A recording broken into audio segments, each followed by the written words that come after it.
In the spring of 2011, conflict between the city of San Jose and its employees erupted over how to resolve the city's $115 million deficit.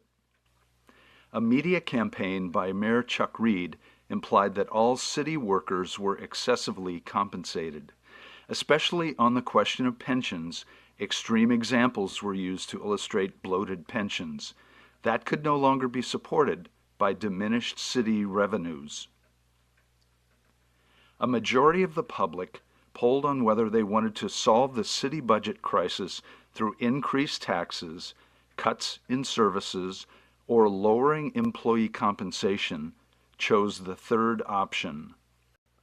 AFSCME members representing the lower-paid city employees faced with a 12% pay cut held rallies to oppose such drastic action. Even though the city has been reluctant to have any sort of real negotiations with us, we have offered the 10% reduction in our base salary pay. We gave that up. In addition to that, the city has said that we, as the only bargaining unit in the city, who has to actually give up the raise that we got last year, that has to be part of the plan. And we're offering that 2% as well. We're offering changes to health care. We've modified salary steps. We've sent these things across the table as these are things that we'll do. So we'll lower our salary steps from 5% to 2.5%. We we offered to modify the overtime calculations and a significant number of other things. And the city has said no, it's not exactly the way that they want it. AFSCME represents 1,500 part-timers working for the city who do not get any pension at all, and few, if any, other benefits. Many city workers are also residents of the city and concerned about the cuts in services. A clerk is encompass all service to the community. As soon as they walk in, they come to the desk. They could ask you anywhere from where's a payphone to where can I get food, where can I learn how to use a computer, a whole gamut of possibilities there, along with how much money do I owe and how many books can I take out and all the rest of this stuff. And so how will cutbacks affect what you do for the community? For that particular community, we were one of the two important entities, both of which are scheduled to be either cut back or closed. Alum Rock Youth Center is scheduled to close, which took that community a long time to get an actual community center there. Serves a lot of the youth. A lot of them are at-risk youth. A lot of them are low income. So in the library we get a lot of those kids that come in that need either some place to hang out. We have a lot of people, of course, that are unemployed at this this stage of the economy, and so it will affect the extra day that they close the library will affect a lot of people. Every time we open, there's several people just waiting to get in. AFSCME leaders and members expressed their frustration with negotiations and the impression that they were overpaid. What do you have to say about this impression that the city employees are overcompensated? I have to chuckle because that's our inside joke, is that we hear that, and it's an unbelievable statement.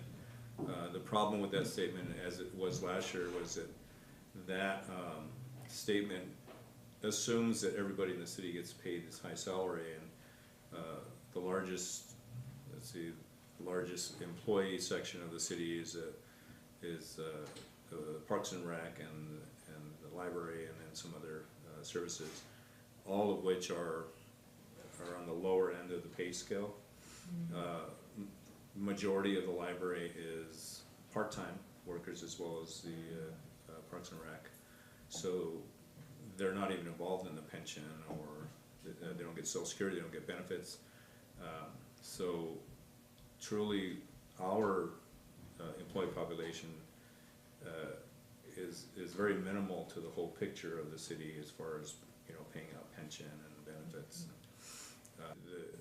The use of the word union, it's now been used by the politicians as something of this other thing, this other being, and in fact it is just people. It's community members, people who work in the community that are workers, and they banded together to form a union, which is necessary because of things that happen like this, where we're under attack and people are under the assumption of all this rhetoric that's been thrown around to the public, and the public, without researching it, takes on what their leaders say to them, and unfortunately it's a big lie. And some of the things that I do that I think are really important to the community is that I have an English conversation club. I have a great time with that. People really like it. I do the teen services at the library. I have a Teens Reach meetings and craft programs for them, and also a couple of hours a week I help folks with doing job applications and looking for work online, because a lot of people need help with that. What the library means to people is that they have a place to go, a space that they can come and get help and get information and just be. So. Do you both live in the city of San Jose? Yes. Yes. So, how are these cutbacks going to affect your neighborhoods? Oh, I'm horrified. I used to live in the neighborhood of the Biblioteca, and I was part of helping to get a new Biblioteca and a youth center, and now they're both on the same grounds, and now they're in danger.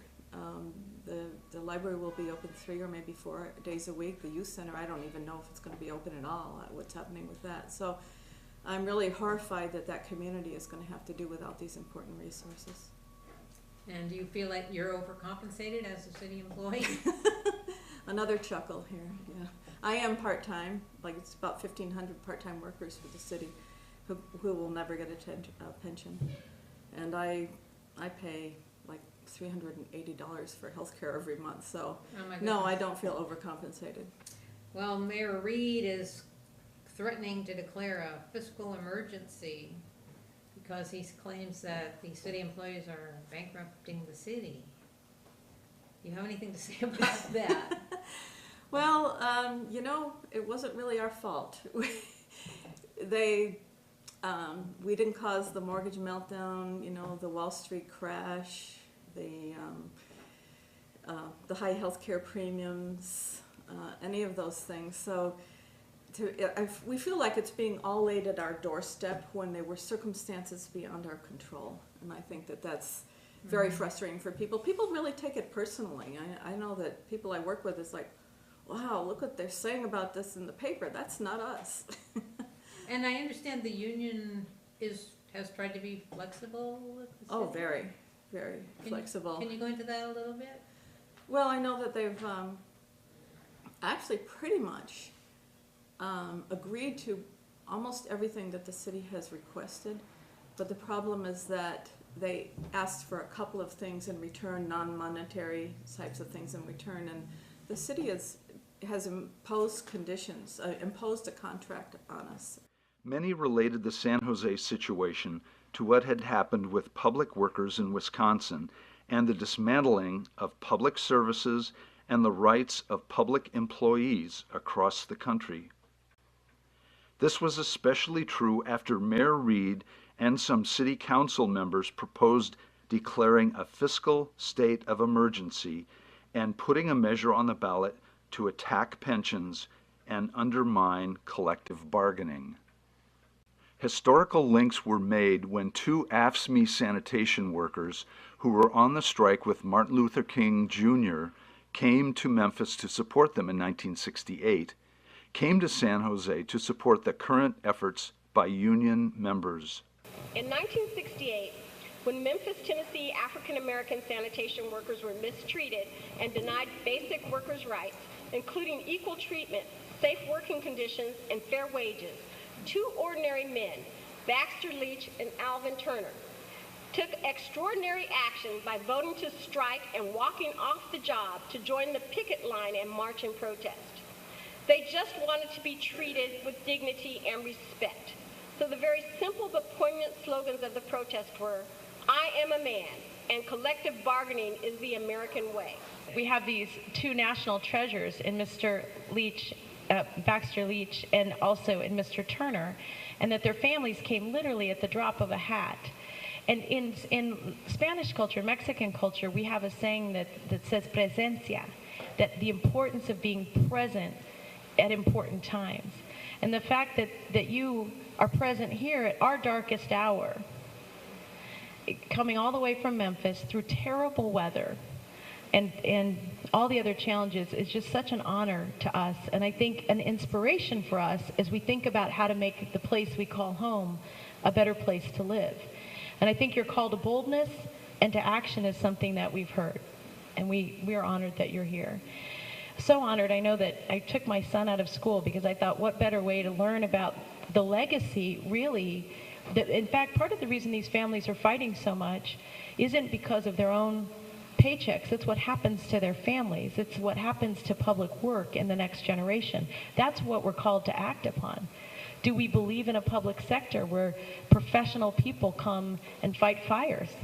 And we have the president of Robert Sapien from the Firefighters Union. We're honored you're here as well. Thank you for being here. You know, that's what this struggle is about. It's about whether or not our common good will be held up through our commonwealth with all of us at the table. We want to thank the council members who are here. We understand the tough job you're in, and this really isn't about blaming. It's about finding a better way, the best way, and the right way.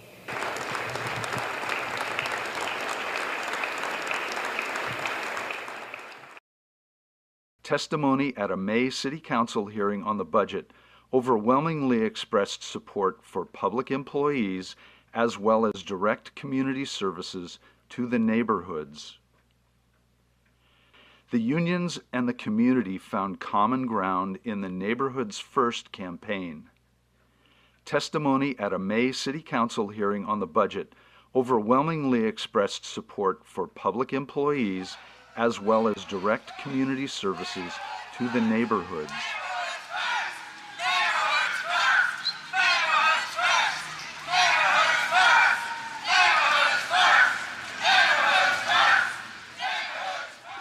I have been a dispatcher for the San Jose Police Department for 13 years. My coworkers and I have served the citizens of San Jose well during those years, but at a cost to our own health and welfare.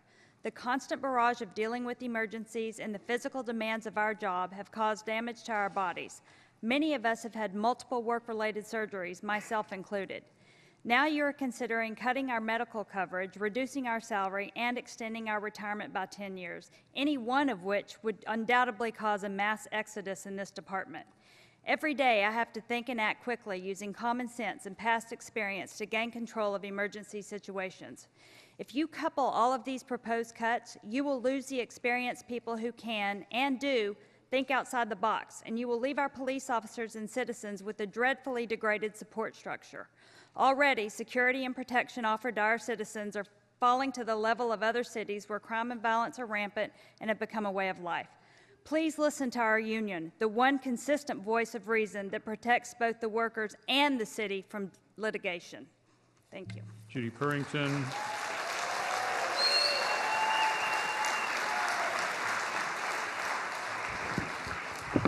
Good evening, Mayor and Council members. My name is Judy Purrington. I live in District 2. We elect you and we look to you to provide necessary services to the community. When libraries were made a charter service, I don't think those folks ever envisioned decimating the services to the degree you're considering. Yesterday, I met with my council member, Ash Kalra. I delivered to him over 500 cards with notes from my neighbors who use the Edenville Library. Their need for this essential service is considerable. I urge you to look for alternatives. Please consider the $17 million Neighborhoods First proposal and extending the retirement obligations by a couple of years. Thank you. Good evening, Mayor and Council members. My name is Sandy Perry. I'm from Cham Deliverance Ministry. I'm an outreach minister there. We've served the homeless in downtown San Jose for about 20 years. Our ministry is based on the teachings of Jesus, and we're also followers in the tradition of Martin Luther King. Martin Luther King often called for what he called a revolution of values. He said a revolution of values looks uneasily on the glaring contrast between wealth and poverty, but he never imagined a valley as rich as the one that we live in. The Silicon Valley 150, I'm sure you're all aware, made $85 billion with a B, $85 billion last year. And we have got to find, as a city, we have got to find a way to persuade some of that wealth to come in to be used to provide for services for the poor, services for the neighborhoods, for compensation for our employees. We've elected you to be leaders of our city, and what we need are some proposals to increase revenues. Leadership means cooperating with unions, not confronting them. Sorry, your time is up. Okay.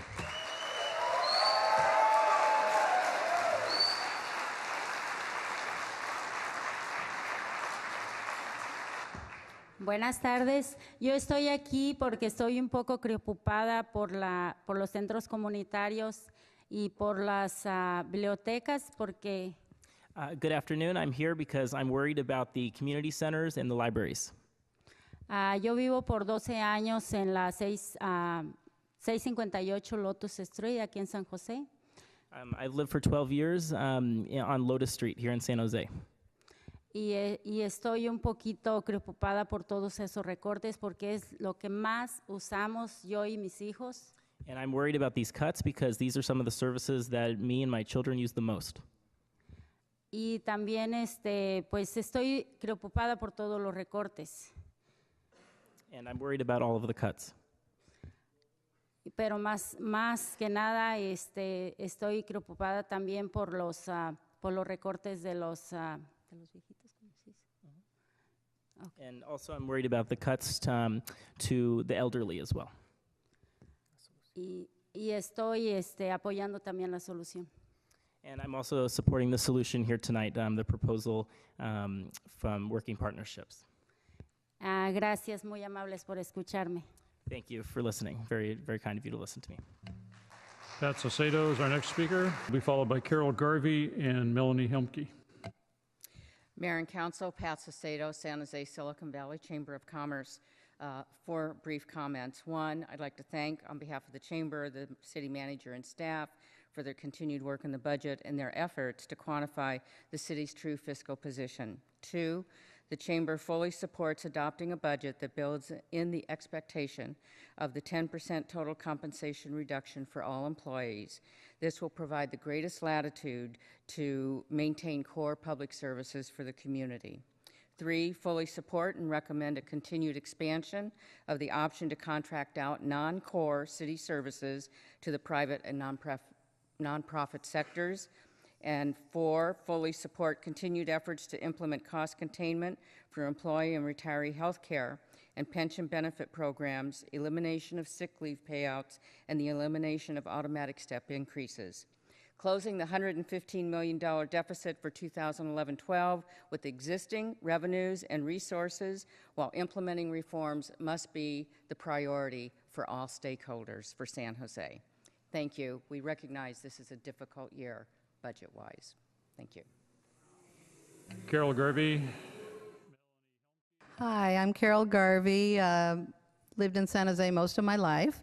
I wanted to give a shout out to the Piedmont Hills High School class of the football team. They just won their division championship, and that's my alma mater, class of 70-something. Anyway, city budget must put the priorities of neighborhoods first, which means preservation of services that protect all residents, especially those most in need, and enable them to lead productive and useful lives. The city's general fund is on the hook to pay the debt service on the first bonds for the convention center. This year it paid $15 million with the expectation that the redevelopment agency would pay it back. So far, the redevelopment agency has only paid back $5 million, leaving the city out another $10 million. That's $10 million that could save libraries, public safety, and critical services. Neighborhoods come first. Thank you. Melanie Helmke.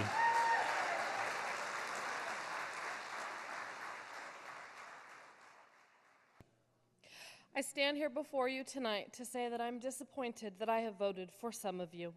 How can you start to build a soccer stadium, speak of a baseball stadium? Please don't interrupt the speakers. Let them speak. How can you start to build a soccer stadium, speak of a baseball stadium, or a central transportation hub while you are taking away from the poor of this city? What is needed is our park rangers for safe parks and trails where children can bask in the sun.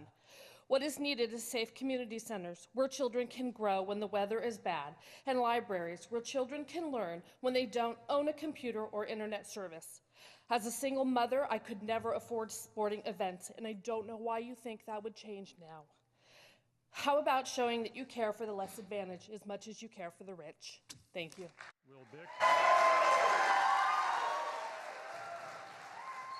Good evening. My name's Sal Ventura, and I'm the Assistant Business Manager of the International Brotherhood of Electrical Workers Local 332. I've participated in contract negotiations with the City of San Jose for about the last 14 years. And up until about the last year and a half, I've always had a sense of trust and mutual respect when dealing with the City of San Jose. Last Friday, I was contacted about the mayor's statement regarding this fiscal emergency. And I tried to process that information with a sense of calm and rational thought, but I failed. I failed to remain calm, and I failed to see any rationality. So let me say this to the members of the council who were part of that statement. Shame on you. Shame on you for taking a political stance against city employees and their unions. Shame on you for using a political ploy at a critical time in negotiations. And shame on you for hiding behind a lame statement of hoping to bring resolution to negotiations as a reason for your support. All you've done is publicly declare war on city employees, the faithful and hardworking servants of our community. Sorry, and again, I say shame on you.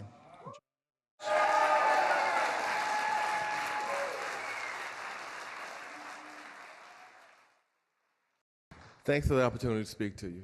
You know, I'm saddened that this process seemed very much like what's been going on around the country. We know there's been a tactical thing from the right wing, money's coming out of the South, billionaires funding people like the Chamber to come in and do this exact thing around the country. It hurt my heart to find out this was happening here in San Jose. Nobody would go and decide to run for this office to represent the people of this city, and the Chamber come and send one or two people. We know who they're speaking for. And those two voices for the rich class that's funding the Chamber, that we've been having to deal with this all across the country, they come and speak, and their voices mean more than the citizens of this city. We should not do this, that the people that work for this city are antagonistic against you. You guys come to us and ask for votes so that you can represent our city, and we hope that you can do for this city now what the people in front of you did, made a great city of San Jose. Please don't destroy it.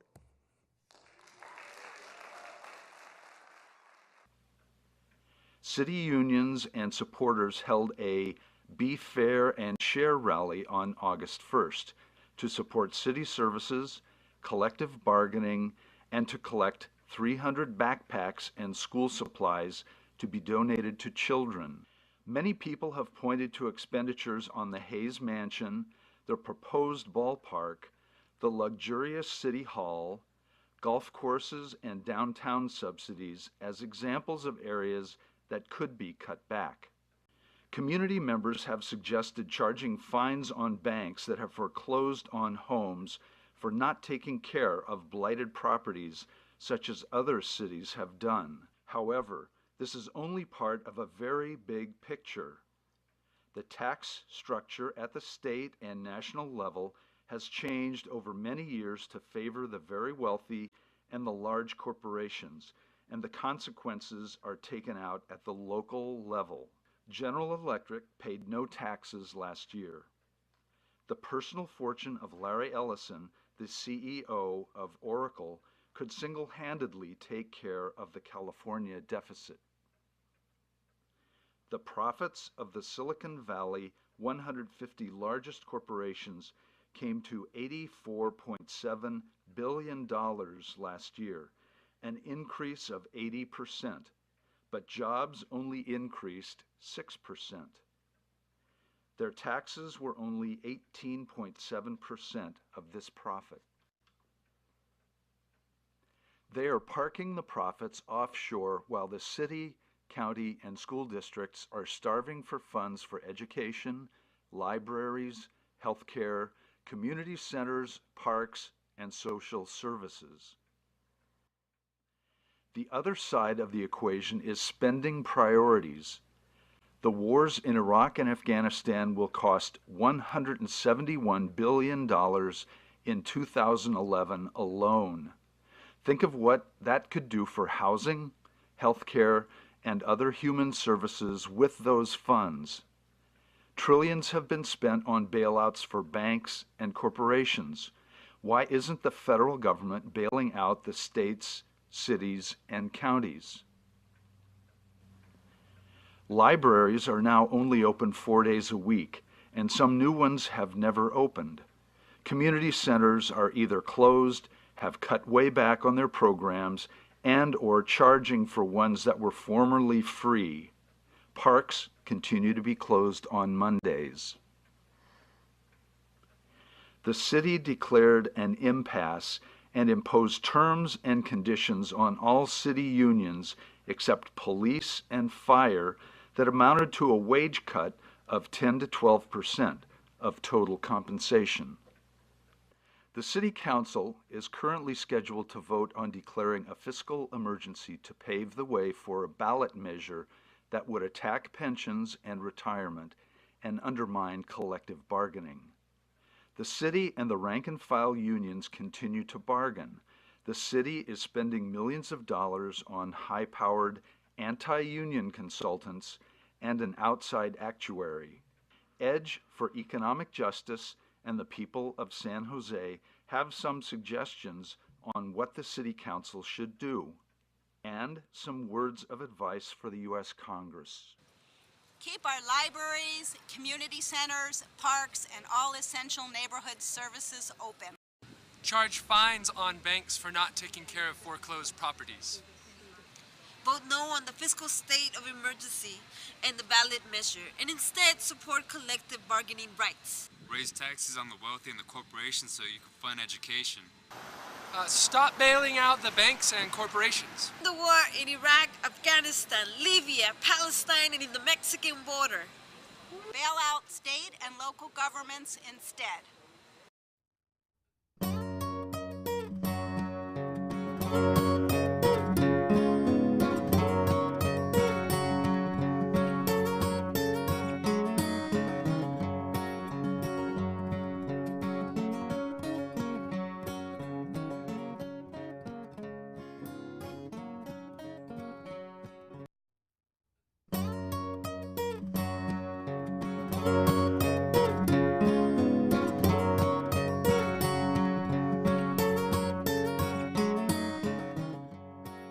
In the spring of 2011, conflict between the city of San Jose and its employees erupted over how to resolve the city's $115 million deficit.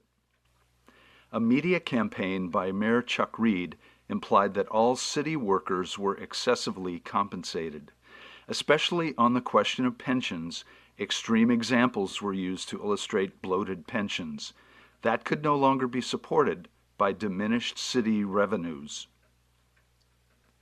A majority of the public polled on whether they wanted to solve the city budget crisis through increased taxes, cuts in services, or lowering employee compensation. AFSCME leaders and members expressed their frustration with negotiations and the impression that they were overpaid. What do you have to say about this impression that the city employees are overcompensated? I have to chuckle because that's our inside joke, is that we hear that, and it's an unbelievable statement. The problem with that statement, as it was last year, was that statement assumes that everybody in the city gets paid this high salary, and the largest employee section of the city is Parks and Rec and the library and then some other services, all of which are on the lower end of the pay scale. Majority of the library and all the rest of this stuff. And so how will cutbacks affect what you do for the community? For that particular community, we were one of the two important entities, both of which are scheduled to be either cut back or closed. Alum Rock Youth Center is scheduled to close, which took that community a long time to get an actual community center there. Serves a lot of the youth. A lot of them are at-risk youth. A lot of them are low income. So in the library, we get a lot of those kids that come in that need either some place to hang out. We have a lot of people, of course, that are unemployed at this stage of the economy, and so it will affect the extra day that they close the library will affect a lot of people. Every time we open, there's several people just waiting to get the overtime calculations and a significant number of other things, and the city has said no, it's not exactly the way that they want it. AFSCME represents 1,500 part-timers working for the city who do not get any pension at all, and few, if any, other benefits.